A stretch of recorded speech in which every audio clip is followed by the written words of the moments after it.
Ayan yung mga bata, guys. Nagtitinda ng, nagtitinda ng basahan.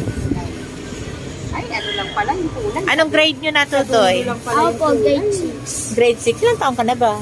11. 11. Ikaw? Ikaw? Grade 2. Grade 3? Ilang taong ka na? 10 po. 10. Ay. 5 lang talaga? 5 lang? Oo, ayan. Sarap. Di po, 6 na lang po, 6 na po. Oh, yan ah. Mabayad na ako ah. Opo. Saan ano mo siya? Kaibigan lang po. Kaibigan. Sino nagtatahi ng mga basahan nyo? Nagtitinda lang po kami, papambahan namin. Mm. Hanap kami. Ha?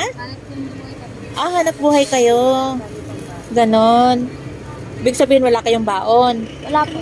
Bakit? Anong trabaho ng magulang nyo? Nanay ko po, patay na. Ang Papa tatay ko po, mo? nasa Palapala. Anong ginagawa? Nagtatrabaho po. Sigaw po siya dun. Ano sigaw-sigaw? Mayroon ba trabaho ganon? Sigaw lang nanay mo? Sigaw ng sigaw? Ayan. Yan, bibigyan ko kayo ng baon. Salamat po. Sa'yo, 50. Ikaw din, bibigyan kita baon. So, aral kayo mabuti, ha? Ayan. Ayan, o.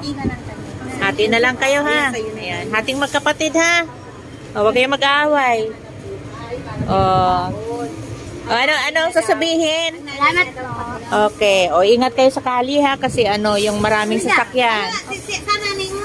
Patay na po. Patay na nanay niya. Palapala. O. Pala. Ayan.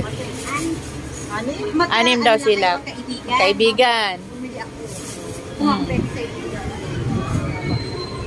Yan. Ayan. O.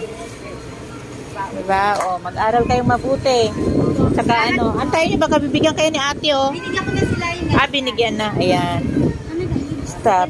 O, ingat kayo, ha? Okay. Bye-bye. Ayan. Oo.